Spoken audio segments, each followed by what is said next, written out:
Hém lầy, bắn to đâm nà cả. Cái là có tình tí,ประกวดโดยยุติธรรมสะอาดสะอ้อมการประกวดประกอบโดยสมารถดีกีฬากระโปงกระโปงបំផុតរក្សាវិន័យនិងគោរពគូប្រជែង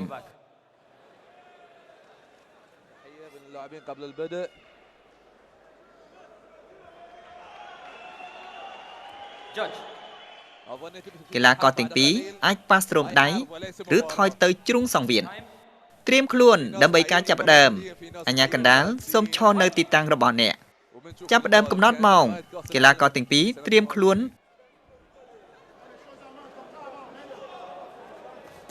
រួចក្រោលហើយឬនៅ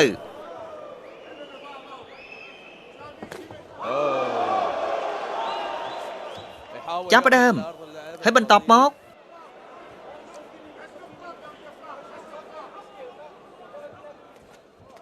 មួយពីរបីបួនប្រាំប្រាំមួយប្រាំបីប្រាំបួនដប់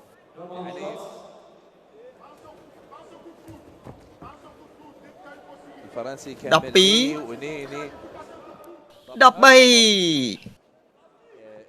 កីឡាករបារាំងហាក់ដូចជាមានភាពម្ចាស់ការជាងកីឡាករប្រេស៊ីលហាក់ដូចជាកំពុងស្វែងរកឱកាសដើម្បីផ្ដួលទ្រូងសង្វៀនកំពុងតែញ័ររង្គើយ៉ាងខ្លាំងប្រហែលជាទេអត់ទេមិនគួរឲ្យជឿសោះខ្ញុំចង់ថាខ្ញុំឃើញទ្រូងសង្វៀនមើលទៅទ្រូងសង្វៀនមិនអាចទប់ទល់ជាមួយនឹងសម្ពាធបែបនេះបានទេទាំងអស់ស្នៀតនេះមានឫទ្ធានុភាពយ៉ាងអស្ចារ្យពិបាកមានកីឡាករណាមួយអាចទប់ទល់បានលើការវិជាបន្តយ៉ាងនេះបើខ្លួនខ្ញុំវិញមើលទៅត្រូវបានផ្ដួលឲ្យសន្លប់តាំងពីការវាយប្រហារលើកដំបូងមកម្ល៉េះ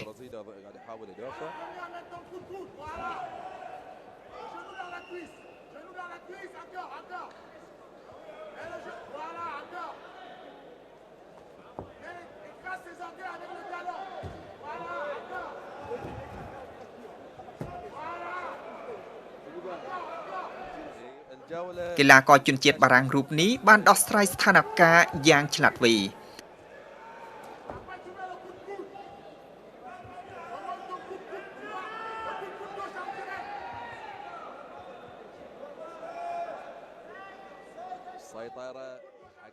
គាត់បានធ្វើម្ចាស់ត្រួតត្រាទាំងស្រុងនៃការប្រកួតកីឡាករជាតិប្រេស៊ីលបានបង្កើនការវាយប្រហាររបស់គាត់គាត់បានព្យាយាមដើម្បីធ្វើជាម្ចាស់ត្រួតត្រាការប្រកួតឡើងវិញមួយទឹកតាមស្តង់ដារមានរយៈពេល5នាទីកីឡាករជាតិបារាំងនៅតែជាអ្នកត្រួតត្រានៃការប្រកួតប៉ុន្តែកីឡាករប្រេស៊ីលកំពុងតែព្យាយាមដើម្បីពង្រឹងទីតាំងរបស់ខ្លួនមកវិញនេះគឺជាស្ថានភាពដ៏គ្រោះថ្នាក់បំផុតប្រសិនបើប្រេស៊ីលមិនអាចទប់ទល់បានទេបារាំងត្រូវបញ្ចប់កីឡាករជាតិបារាំងបានរើទៅកាត់ជ្រុង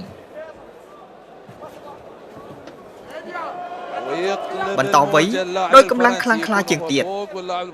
បន្តទៀតទៅកីឡាករបារាំងរក្សាចម្ងាយពីគ្នា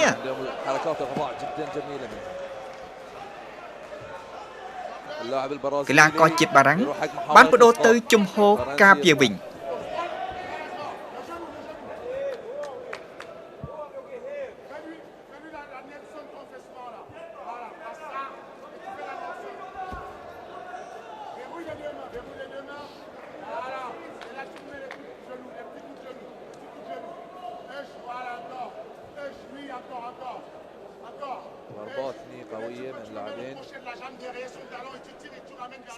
គ្មានបញ្ហាទេនឹងណូគ្រូបង្វឹកជនជាតិបារាំងកំពុងតែផ្ដល់ការណែនាំជាភាសាបារាំងសង្ឃឹមថាកីឡាករនេះអាចយល់ពីការណែនាំនោះខ្ញុំនឹងបញ្យល់វាម្ដងទៀតក្នុងពេលភ្លាមនេះកីឡាករបារាំងក្រោកឈរឡើង វាឯកីឡាករប្រេស៊ីលស្ថិតនៅភាពដេកផ្ងាប្រេស៊ីលនឹងជួបប្រទេសគ្រោះថ្នាក់ខ្លាំងបើសិននៅតែប្រើស្នៀតដេកផ្ងាយ៉ាងនេះការបន្ទះចុះឡើងរបស់ពួកគេមានភាពរហ័សរហួនយ៉ាងខ្លាំងប្រេស៊ីលបានបញ្ចេញស្នៀតចាប់បោកកីឡាករបារាំងស្ទុះឡើងឈរគាត់បានស្ថិតក្នុងភាពជាអ្នកនៅខាងក្រោមអ្នកប្រកួតទាំងពីរបានបញ្ចេញការវេកគ្នាទៅវិញទៅមក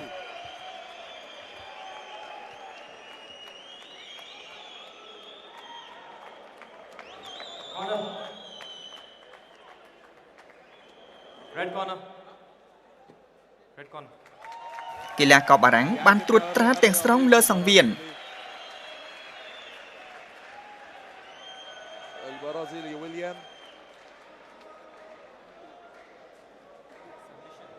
អញ្ញាកណ្ដាលបានស្នើឲ្យមានសកម្មភាពច្បាស់លាស់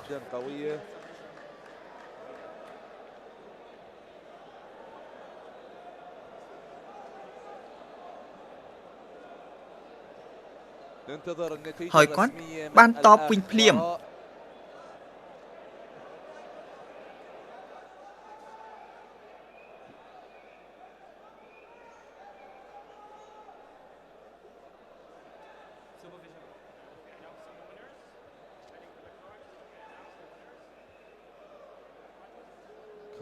កីឡាករបារាំងបានបន្តការត្រួតត្រាលើសង្វៀន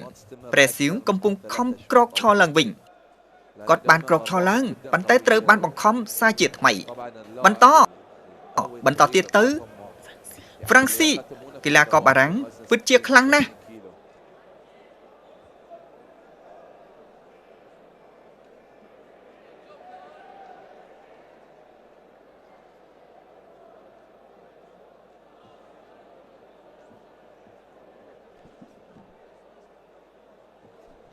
បង្គោលក្រហម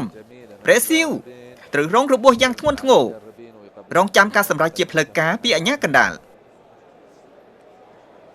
ការប្រយុទ្ធក្នុងទម្ងន់ធ្ងន់ច្រើនតែងបញ្ចប់ក្នុង2-3ទឹកប៉ុណ្ណោះការប្រកួតពោពេញដោយឫទ្ធានុភាពប្រកាវីនីមួយៗ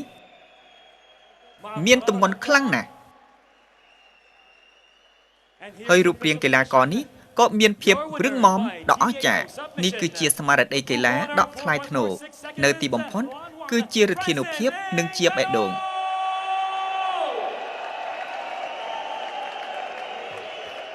مبارك حق البطل الفرنسي على الفوز على خصمه البرازيلي ان شاء الله نشوف مباريات مره ثانيه احلى من كذي